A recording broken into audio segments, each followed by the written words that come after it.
Bonjour chers auditeurs et bienvenue sur Radio Médecine Douce. Alors aujourd'hui, nous retrouvons Stéphane Drouet. Bonjour Stéphane. Bonjour Nathalie. Tu vas bien? Merci de me recevoir. C'est un plaisir comme toujours. Alors aujourd'hui, on a pas mal de sujets à aborder. C'est vrai que début 2015, c'est une année assez forte énergétiquement. Qu'est-ce que tu en penses? Comment tu as vécu ce début d'année? Bah écoute, je pense qu'on est des millions à l'avoir vécu, j'ai l'impression. Déjà à travers, je dirais, les événements de Charlie Hebdo il y a quelques jours. On voit qu'effectivement l'année commence émotionnellement sur des bases très très fortes. Hein. Donc je dis souvent, finalement, ce qui se passe à l'extérieur nous parle peut-être collectivement, hein, individuellement et collectivement, peut-être de, je dirais, une situation intérieure, émotionnelle, qui rentre en résonance pour créer des événements qui sont ceux qu'on a vécu il y a quelques jours. Donc ça nous parle de nous, forcément. Hein. Voilà. Alors, tu introduis finalement notre sujet du jour parce qu'on va parler des émotions qui nous construisent, qui font parfois que l'on a des traits de caractère qui deviennent des carapaces, qui sont des manières qu'on a eues peut-être de cacher des choses, de les dissimuler, de ne pas être trop confronté à elles parce qu'elles sont trop douloureuses. C'est ça, oui. Alors les émotions, toi, comment tu les perçois? Alors les émotions, tu vois, c'est un sujet que j'abordais avec des directrices à Nantes là, il y a quelques jours, hein, que je suis en consultation et qui œuvrent énormément dans leur milieu d'entreprise chaque jour. Et donc on travaille ensemble déjà à leur niveau pour que elles se familiarisent avec un principe qui est que finalement les émotions, ça peut être un potentiel de croissance, contrairement un petit peu au regard que l'on porte dans les entreprises. Pour avoir travaillé 20 ans dans le milieu de l'entreprise, effectivement, on sent une espèce d'angoisse, de peur, de distance qui se crée face aux émotions. C'est un sujet un peu tabou. Et moi, j'ai envie d'intervenir pour réhabiliter ce regard qu'on a sur les émotions, parce que ça peut devenir un vrai potentiel de transformation. Hein. Et je dirais que c'est l'essentiel de mon travail aujourd'hui, que ce soit en collectif ou en individuel. Voilà. Alors encore faut-il un moment prendre le temps d'essayer de les comprendre, de les observer. C'est ça. Déjà de les observer. Est-ce qu'il y a beaucoup de gens qui prennent ce temps pour aller regarder du côté de leurs émotions? Alors, ils commencent à y jeter un coup d'œil à partir du moment où finalement ça les bloque dans leur vie. Hein. Je dirais que c'est essentiellement là. Tu vois, ta question me fait penser à une personne que j'ai reçue la semaine dernière à Nantes et qui, comment je dirais, a vécu une dépression il y a quelques mois et puis est sous antidépresseur comme bon nombre de personnes aujourd'hui. Hein. Voilà, on fait comme on peut, hein, je dirais tous les jours.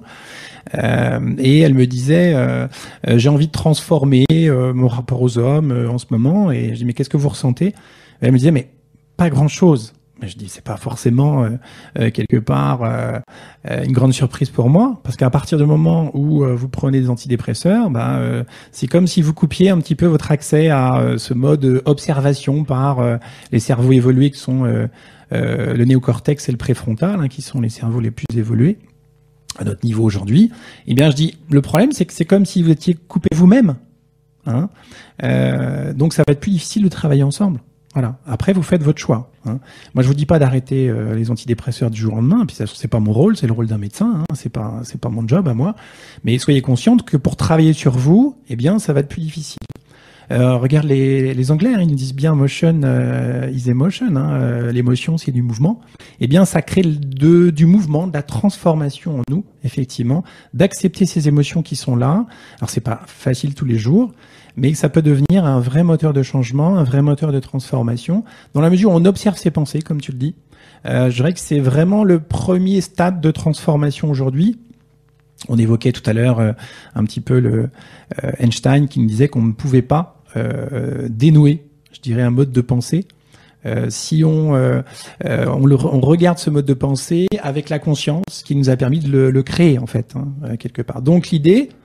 Alors moi, je pratique beaucoup la méditation chaque jour. Bon, ça, c'est pas forcément... Bon, l'idée, c'est d'y mettre du recul, que ça passe par la méditation ou autre chose. Mais l'idée, c'est d'activer ces zones évoluées du cerveau, que sont le préfrontal, qui est vraiment à l'avant du cerveau, qui, je dirais, dans son fonctionnement, est très proche de celui du cœur. Alors, je voudrais juste qu'on fasse un petit aparté pour rebondir sur ce très bon exemple de cette cliente. Alors, on est censé ne pas utiliser le mot patiente, mais soyons fous. Voilà. Cette patiente, bon, j'ai quand même envie de provoquer un peu. Cette patiente qui finalement, quand on traverse une période très difficiles dans sa vie. Et je veux dire, il y a des choses qui surviennent parfois, qui sont de l'ordre du... Ça dévaste émotionnellement. Et il y a des choses tellement compliquées auxquelles on peut pas faire face tout de suite que les antidépresseurs, même si on passe beaucoup de temps à tabasser un peu sur les médicaments parce que les médicaments ne sont pas une solution, parfois en cas d'urgence, et moi je le répète, la médecine allopathique est pour moi une médecine d'urgence, quand on perd son enfant ou que il nous arrive, alors bon j'ai pris un exemple très fort, mais quelque chose de très difficile à surmonter, parfois les antidépresseurs pendant un laps de temps assez court, peuvent nous aider, comme tu le dis, à ne pas vivre ou ressentir ces émotions de manière trop forte, parce qu'on n'est pas à même de pouvoir le traiter, de l'analyser, de comprendre. C'est pas le moment d'en faire quelque chose. C'est surtout le moment de prendre un peu de recul sur ces émotions qui sont peut-être trop difficiles à surmonter. Il y a une période pour tout, en fait. C'est ça. Donc, dans ces périodes où on est submergé effectivement par ces excès émotionnels, je dirais à l'image un peu de la psychothérapie qu'on pratiquait il y a, on va dire, encore 40-50 ans, eh bien, je dirais le thérapeute, c'est aussi quelqu'un qui va savoir écouter, qui va être une oreille.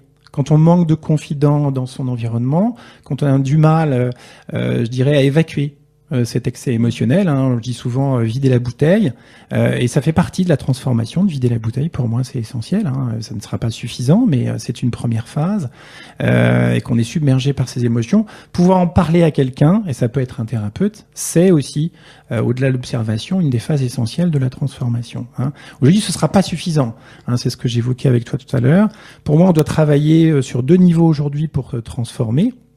L'observation, tu l'as évoqué, mais surtout, je dirais, au niveau émotionnel, être capable de vider la bouteille par rapport à un regard qu'on a porté sur notre enfance et sur une situation qui résonne actuellement.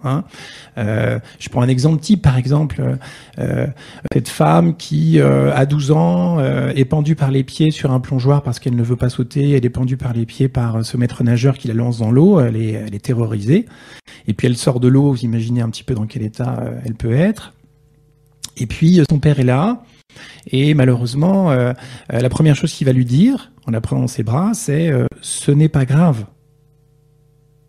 Qu'est-ce que va intégrer cette jeune fille, à 12 ans ?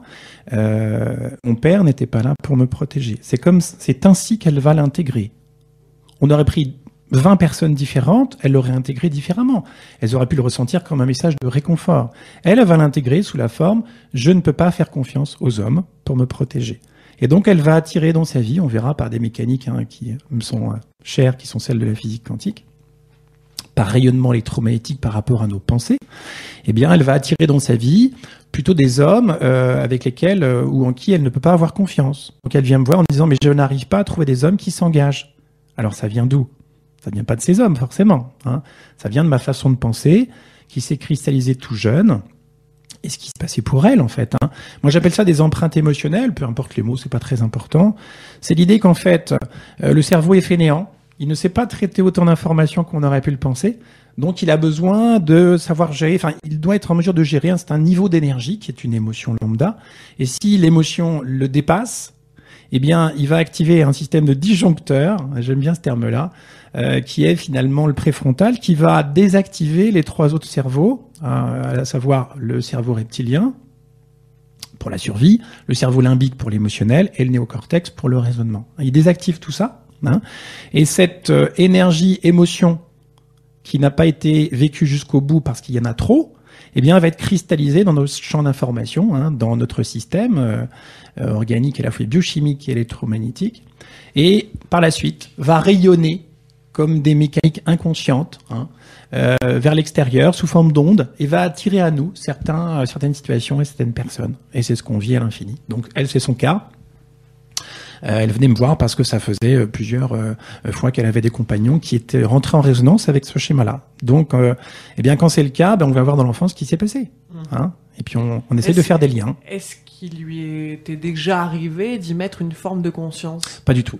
Absolument pas. Oui, parce qu'en plus, ça semble être un exemple assez anodin. Il s'est passé ça un jour, que ce soit dans cette piscine ou peut-être qu'il y a eu des antécédents. Aussi, il y en avait d'autres. Voilà, forcément. j'imagine que oui. Mais finalement, cette personne, elle a continué sa vie. Jamais elle a imaginé qu'inconsciemment, elle était formatée à attirer ce genre d'homme. Et elle vient te voir parce que elle est dans ce qu'on peut appeler une forme d'échec amoureux, ou en Elle tout est cas, perdue, ouais. elle trouve pas la bonne personne avec à laquelle fait. s'épanouir. Et donc là, elle reprend sa vie en main, parce que c'est une manière de la responsabiliser. On n'est plus dans ces concepts de faute, hein, un peu judéo-chrétien de cette faute originelle. On est donc dans des concepts de responsabilité. Finalement, je crée ma vie, à partir du moment où je fais des liens avec ce qui s'est passé toute jeune, eh bien, ça me rassure, parce que je sais que si j'arrive à comprendre ce qui s'est passé, peut-être ai-je l'opportunité ou des moyens en moi, des ressources, d'inverser ce regard que je peux porter sur ce qui s'est passé. Voilà.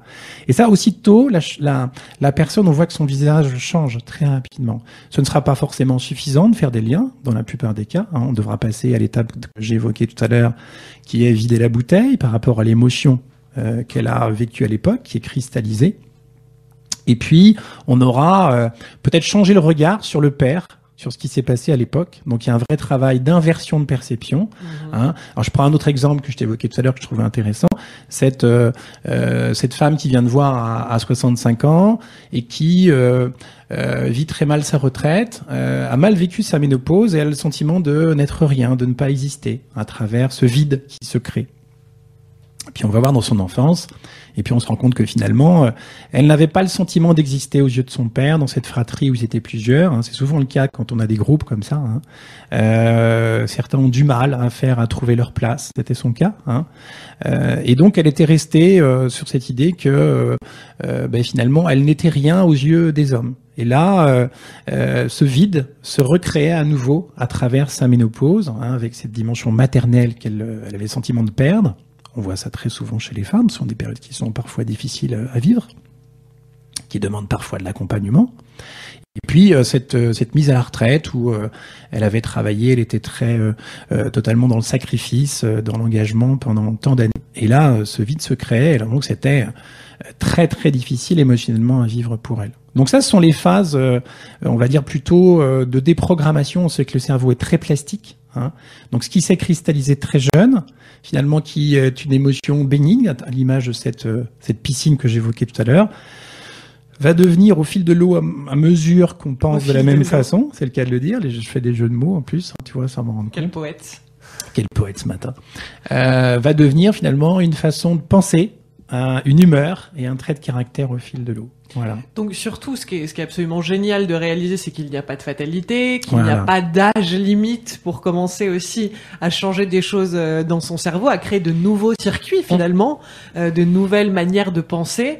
Et donc cette femme, le jour où elle réalise que finalement elle peut changer le schéma qu'elle a des hommes et tomber sur des hommes avec qui elle va être heureuse, j'imagine que comme tu le soulignes, ça doit être merveilleux de réaliser ça. Oui. Tout comme cette femme qui imagine que tout ce temps qu'elle a dédié aux autres aujourd'hui, elle peut peut-être le transcender en le dédiant à elle-même. Exactement, tout à fait. Alors comment on change concrètement ? Alors voilà, tout à fait. C'était le sujet que je voulais évoquer parce que c'est le sujet qui finalement intéresse le plus souvent les personnes. Hein. Aujourd'hui, on peut travailler assez rapidement. C'est ça qui est intéressant. On appelle ça la thérapie brève. Ça doit te parler, toi qui rencontres pas mal de monde aujourd'hui. Hein.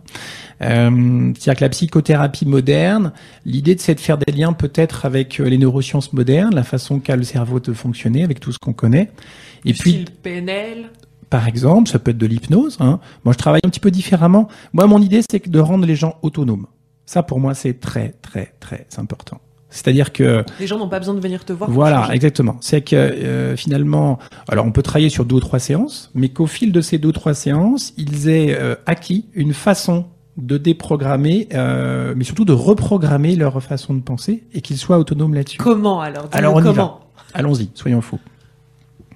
Alors, en règle générale, on part du principe que un circuit neurologique, c'est ce qui crée notre réalité, une façon de penser. Par exemple, je suis dans la colère, hein, se manifeste pendant tant d'années, d'accord ? Et l'énergie qui est de l'émotion, qui sert à colmater, je dirais, ces circuits neurologiques, on va en avoir besoin pour créer un nouveau circuit neurologique qui est une nouvelle façon de penser. Donc, par exemple, pour la personne là en question, qui nous parlait de l'engagement et de non-fiabilité, c'est-à-dire la confiance qu'elle n'avait pas pour ses hommes, eh bien, on va travailler sur quelle serait l'affirmation positive qui vous permettrait demain de peut-être voir les choses différemment. C'est comme si on voulait reprogrammer une nouvelle façon de penser et on va avoir besoin de l'émotion pour ça. C'est-à-dire qu'on va tester en séance, on va travailler, alors je vais travailler avec elle, et je vais lui demander, mais qu'est-ce qui vous permettrait d'inverser le regard que vous portiez sur votre père au moment où il vous dit, par exemple, ce n'est pas grave. Hein. Donc on travaille avec la personne, donc ça va tenir en quelques mots, ça va commencer par je, ou peut-être par papa, je, quelque chose comme ça. Hein. Mais l'idée, c'est que ça la touche. Parce que ce qu'on veut obtenir, c'est de l'émotion par rapport à ce qui s'est passé à l'époque. Et souvent, quand on n'arrive pas à avancer sur le sujet, une question qui est très simple, c'est qu'est-ce qui vous a manqué le plus quand vous étiez gamin et gamine? Hein, ça, c'est une question qui rentre, je dirais, dans le noyau psychique de la personne, va toucher une émotion, et là, on sait qu'on peut travailler sur le côté émotionnel des choses et reprogrammer quelque chose. On va avoir besoin de ce flux de l'émotion. Donc pour elle, c'était une affirmation qui la concernait. Alors, je sais plus exactement ce que c'était, mais c'était du style j'ai confiance en toi maintenant, papa, ou je sais que je peux compter sur toi, papa, quelque chose dans ce style pour elle. Et le fait de dire papa ou maman, ça rajoute une dimension émotionnelle très souvent chez la personne. Donc, l'idée, c'est que pour justement qu'elle soit autonome face à son changement, elle répète une affirmation positive, non pas à la méthode Coué, où en fait c'est un trait mental, mais en allant chercher ce schéma ou ce circuit de l'émotion pendant 21 jours. Hein, tu sais, c'est un rythme moyen de mise à jour des cellules aujourd'hui. Voilà, bon. Et c'est vrai que c'est assez pertinent. Hein. Moi, j'ai vu... Ah non, c'est excellent, cette idée des assez 21 jours. ouais. Et d'ailleurs, qui a été un petit peu mise en lumière avec ce super livre de Florence Servan-Schreiber où elle dit j'arrête, il me semble que c'est elle, ou c'est peut-être une autre, mais j'arrête de râler en 21 jours, en fait, qui a été un best-seller. Et je trouvais que c'était une bonne porte d'entrée, en fait, pour que les gens comprennent qu'en 21 jours, on peut tout changer. C'est ça. Donc, tu vois, on est des centaines, peut-être des milliers à le dire, donc il y a quand même quelque chose derrière tout ça. Donc, première chose importante, trouver une affirmation positive, mais ça va demander de travailler en amont, c'est ce qu'on a vu, sur qu'est-ce qui a créé ça. Hein. Donc, on va pointer le doigt là où ça fait mal, si je peux dire, mais qui maintenant va nous faire du bien. Hein. C'est une affirmation positive très courte, en quelques mots, parce que l'inconscient intègre des messages assez courts, d'accord ? Avec de la musique, moi je conseille, allez chercher une musique qui vous touche, d'accord ? Hein, donc ça c'est à tester. Nous on teste carrément en séance. Alors moi j'en ai plein parce que, alors je vous conseille. Hein, ça c'est le conseil du thérapeute, hein, mais ça me concerne et je vois que ça marche tellement bien. Allez chercher des musiques qui soient dans des fréquences assez hautes et celles du cœur. Hein. Et aujourd'hui pour moi le compositeur, je vais faire de la pub pour un compositeur aujourd'hui. Pour moi celui qui vraiment se rapproche de plus de ces fréquences, parce que je parle de fréquences, c'est Hans Zimmer, qui est le compositeur par exemple de Interstellar, de La Ligne Rouge, de Inception, il y a eu Batman, Superman, etc. Enfin il y a eu plein de films. Ange et démon, Da Vinci Code, enfin bon, je vais pas tous les citer. Pour moi, c'est celui aujourd'hui qui est le plus à même. Alors moi, je travaille beaucoup avec ces musiques à lui. Hein. Donc je propose aux gens après, s'ils le veulent, de continuer, parce qu'à partir du moment où on sait que ça fonctionne, parce qu'on l'a testé en séance. Hein, par exemple, la personne que j'ai vue l'autre jour, elle s'est écroulée en sanglots. Là, on savait qu'on était pile poil dans ce qu'on voulait obtenir. Hein. Ce qu'on veut, c'est à la fois vider la bouteille par rapport au schéma qui s'est cristallisé, et en même temps reprogrammer quelque chose de nouveau, une nouvelle façon d'être. Hein. Donc la musique, à quoi sert-elle ? La musique, elle sert à aller, je dis souvent, à aller chercher ce chemin de l'émotion. On fonctionne tous différemment. Il y a des choses qui, toi, vont te toucher, et puis moi, d'autres, on est d'accord. C'est comme quand on est un peu d'humeur nostalgique et qu'on se dit, allez, je vais me mettre un bon film à l'eau de rose, avec une fin un peu tragique, mon paquet de mouchoirs, et en fait, on sait qu'on va se créer l'émotion. Exactement. C'est exactement ça qu'on cherche à faire. Voilà. Sauf que là, en fait, ça va durer 10 minutes à peu près. Hein. Bon, l'idéal, c'est de le faire 2 fois par jour, mais si vous le faites une fois, c'est bien. L'idée, c'est que sur 21 jours, on travaille de manière assidue. Hein. Donc, si vous avez bien retenu, musique qui vous touche. On va chercher l'émotion. On répète mentalement cette affirmation. Certains ont besoin de le dire, pourquoi pas, hein, à haute voix. On se met dans un coin où on peut être tranquille en visualisation, comme on pourrait le faire en méditation. Mais là, ce qu'on veut, c'est obtenir, c'est de la visualisation associée, d'accord ? Ça va venir spontanément. On ne sait pas ce qui va se présenter. Hein, il va se passer quelque chose. Et attention, si je puis dire ça comme ça, pour ceux qui travaillent en psychothérapie, ils savent qu'en fait, l'inconscient ne veut pas changer. Lui, il a acquis sa stabilité jusqu'à l'âge de 12 ans, on va dire, hein, et puis il veut la conserver. On appelle ça la cohérence de l'inconscient. Donc il veut surtout pas changer. Hein. Et je dis souvent, il va vous envoyer des leurres, vous allez voir, du style, oh non, aujourd'hui je suis fatigué, j'ai pas envie. Oh, j'ai mal là, non. Oh, puis ça sert à rien. Hein. Ou, oh non, je ferai ça demain. Voilà. Donc ce qu'on veut, c'est que ces jours-là, on soit beaucoup plus fort que d'autres jours. Je comprends mieux ma procrastination. Voilà. C'est de la faute de mon inconscient. Exactement. Et on appelle ça les leurres de l'inconscient. Ça peut aller même jusqu'aux symptômes, jusqu'à la maladie. Ça peut aller jusque-là, s'il est vraiment très puissant et s'il y a une résistance très forte. Hein. Donc, donc, on change surtout pas. Alors moi, j'appelle ça une affirmation positive ou un mantra. On répète cela pendant 21 jours. On est assidu. On va chercher à chaque fois le chemin de l'émotion. Et tout se joue selon ce qu'on appelle la répétition. Tu as appris à marcher, tu as appris à écrire, tu as appris à lire. Hein. Toutes ces choses-là, tu les fais de manière très automatique aujourd'hui. Tu as appris à conduire aussi. Hein. Voilà. Et donc, l'idée, c'est que au lieu de demander de l'effort à notre système pour justement penser dans un sens, là, ce qu'on veut, c'est obtenir une pensée automatique. Et donc, si j'obtiens une pensée automatique, la pensée d'hier, d'accord ? Alors, on a déjà enlevé l'énergie, l'émotion qui servait à maintenir ce réseau synaptique, ces connexions neuronales de je peux pas faire confiance aux hommes, par exemple, hein, c'était le cas. Donc là, elle va passer de l'autre côté, papa, je peux te faire confiance. Hein. Eh bien, ça, c'est la loi de Hebb, je sais pas si ça te parle, H-E-B, hein, on voit ça en neurosciences, hein, très connu, c'est qu'à partir du moment où des connexions synaptiques liées à une émotion qu'on a vécue à un moment travaillent ensemble, qui deviennent une pensée, une façon de penser, eh bien, on les stabilise, en fait. On les consolide. Mais là, l'idée, c'est qu'à partir du moment où on passe plus dans ce réseau neurologique, eh bien, les connexions vont se séparer. Les connexions neurologiques et synaptiques. Tu vois? Hein, c'est ça, cette idée-là. Alors, ce qui met plus de temps, c'est que le corps se désengramme de cette mémoire-là. Ça met un peu plus de temps. Souvent, ça prend 1 mois et demi, hein, 1 mois et demi, 2 mois, tout simplement parce que à partir du moment où on pense d'une certaine façon, ce réseau neurologique est constitué, il va alimenter nos cellules à travers des substances chimiques qui correspondent à ces émotions, du style j'aime Robert, hein, et puis je vis des émotions avec lui, et à chaque fois que je vis une émotion avec lui, eh bien je vais alimenter mes cellules. Hein, si, je sais pas, moi, je vis dans la colère, dans ma relation, par exemple, je vais alimenter mes cellules par des substances chimiques qui correspondent à la colère. Donc, on a des capteurs, hein, sous forme de, donc les capteurs des cellules reçoivent de ce qu'on appelle des neurotransmetteurs. Ces capteurs sont associés chacun à une substance chimique, d'accord ? Sauf que qu'est-ce qui se passe ?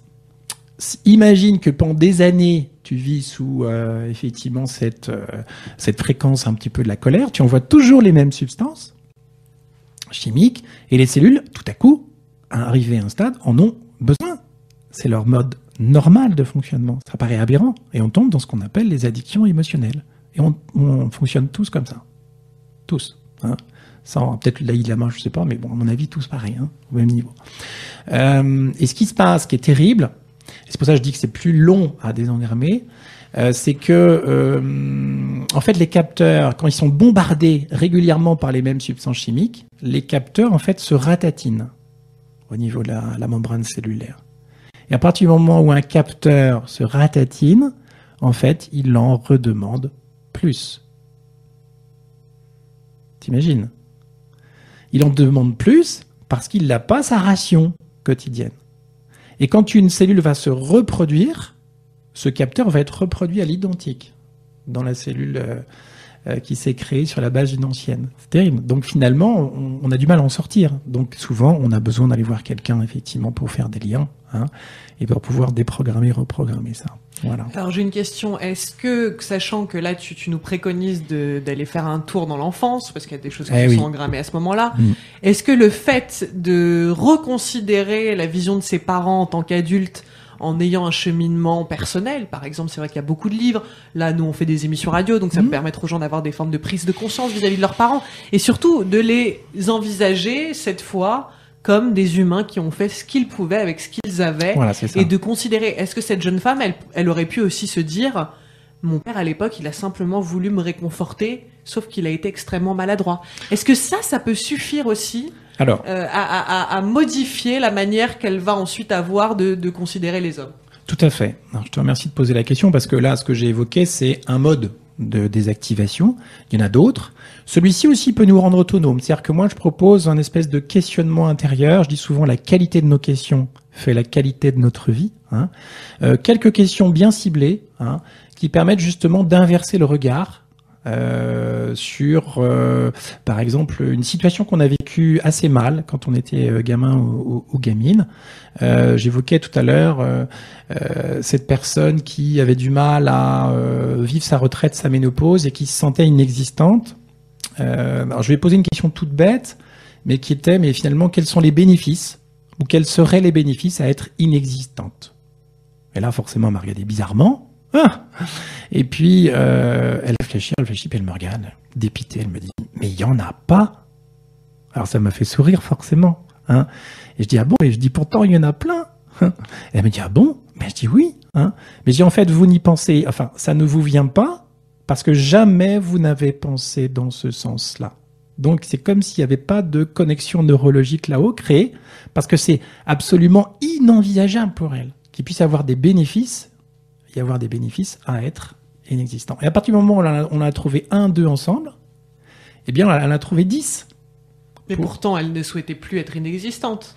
Oui, mais le fait d'inverser la perception permet d'abaisser ce que j'appelle, moi, l'importance qu'on met sur un problème. En physique quantique, on parle de bruit de fond. Hein, d'inverser le regard pour, si tu veux, équilibrer le potentiel des émotions. Là, ce qu'elle évoquait, c'était finalement tous les désavantages et les inconvénients à ne pas être vus par son père. Mais à partir du moment où elle regardait cette situation avec un nouveau regard, si tu veux, l'idée, c'est que de remplir 2 bouteilles au même niveau pour qu'elles se neutralisent. Tu sais, on avait fait une émission sur l'intelligence du cœur, on est dans cette dynamique-là. Hein. Mais les personnes, à partir du moment où elles ont compris comment raisonner avec quelques questions bien ciblées, hein, on va dire 5-6, grosso modo, que je propose, elles peuvent aussi être autonomes. Donc, concrètement, une fois qu'elle soulève les bénéfices d'être inexistante... Alors, ça suffira pas. Ça suffira pas. Bah, elle se rend compte surtout que ce ne sont pas des bénéfices. Si, ce sont des bénéfices. Ça lui montre juste qu'en fait, tout ce qu'elle voyait de manière très polarisée, très orientée, uniquement dans le noir, c'est comme si tu veux, tu regardais plus ta vie avec un seul œil, mais avec les deux. Tu vois? Et elle a vu que finalement, elle pouvait mieux vivre sa retraite et peut-être de voir ça comme un potentiel bénéfique, si tu veux, parce qu'il y avait plein de bénéfices à être en mode retraite et en mode inexistant. C'était ça qu'en fait qu'on voulait travailler ensemble. Tu vois ce que je veux dire? Tu mets le mot inexistant derrière le mot retraite. Enfin, oui, c'est ça, pour elle, parce qu'elle l'associe à ça. Okay. Hein, okay. hein. C'était pas très clair dans mon voilà. esprit. Mais bon, on pourrait avoir d'autres exemples. L'idée, c'est d'inverser la perception pour regarder les choses à l'envers, en ouvrant l'œil gauche ou droite, choisissez celui que vous voulez, hein, mais d'ouvrir l'œil qui était fermé en fait. Hein. Bon, c'est une métaphore hein, que je prends, hein, mais c'est de changer de paire de lunettes. Hein. Moi, je travaille beaucoup avec des lunettes de couleur, ça a un sens aussi. Hein. Je faisais un exercice aussi avec des coachs et des thérapeutes vendredi dernier à Nantes, on était une 20aine. Et à un moment, on a fait un exercice de changement de perception où tu mets des papiers avec le nom des personnes au sol. Hein. Tu sais qu'un support papier, quand tu mets une information dessus, il porte une information. Tu vas rentrer en résonance avec cette information si tu marches dessus. Je sais pas si tu sais, mais moi j'anime des constellations familiales, je sais ce que c'est. Oui, si, j'ai déjà mis des noms dans mes chaussures. Voilà, par exemple. Pour d'autres raisons. Voilà. Hein. Et donc, je travaillais avec eux dans... vous avez peut-être un conflit avec une personne aujourd'hui. Donc, mettez votre nom sur un papier, mettez le nom de la personne face à vous. Mettez un autre papier où ce sera la relation, ce sera le nous. Et puis, on a travaillé comme ça. Et franchement, hein, c'était assez saisissant. Hein. Vous voyez le visage des personnes qui évoluaient au fil de l'exercice. C'était bon, c'est une autre façon de travailler. Mais il y en a plein. Hein. Il y a aussi ce qui ressemble un peu à l'EMDR, qui permet de travailler sur le. Alors là, la personne est moins autonome parce qu'elle a besoin de nous. Pour ça, de travailler sur le mouvement oculaire, qui permet de déstocker l'information associée à un schéma neurologique. Ouais, c'est très intéressant et c'est utilisé notamment, enfin parfois par certains kinésiologues. Ou l'hypnose, par exemple, qui est très intéressant. L'hypnose, la PNL, je pense à l'EFT aussi, qui est une manière de reprogrammer, et qui est particulière en tout cas pour la gestion des émotions. Ça nous rend juste plus dépendants d'un thérapeute. Moi, ce qui m'intéresse, c'est que les gens soient autonomes. Voilà. Bon, l'idée en tout cas, c'est qu'on trouve beaucoup d'informations Ouais. et beaucoup de choses autour de ces approches, même beaucoup de vidéos de plus en plus sur Bien Internet où on Mm. t'explique comment fonctionne l'EFT, tu peux trouver des bouquins. Mm. Il y a beaucoup de choses. En tout cas, l'idée, c'est de continuer à penser que les émotions sont une source positive C'est ça. de changement et de compréhension de ce que l'on est. Donc ne cherchons pas comment dire, à mettre un voile dessus et à ne pas les regarder en face. Non, au contraire. Ça vaut carrément le coup Accueillons-les. de les accueillir, Ah exactement. ouais. Alors, cher Stéphane, on va libérer l'antenne. On te retrouve sur un site internet. Est-ce que tu pourrais nous redonner Alors, l'adresse? www.arcantis.eu, hein, ARQANTIS, et puis sur Facebook, régulièrement en conférence, encore cette semaine, sur les ondes scalaires, les ondes du vivant, et puis je fais des séminaires régulièrement, et j'ai un bouquin qui est Parabole quantique. Voilà, je pense que j'ai tout dit. Super. Merci Stéphane. Merci Nathalie, merci à vous tous. Très bientôt. Bonne journée à vous tous. Et puis une très belle journée à toi aussi. Voilà, merci Nathalie, au revoir.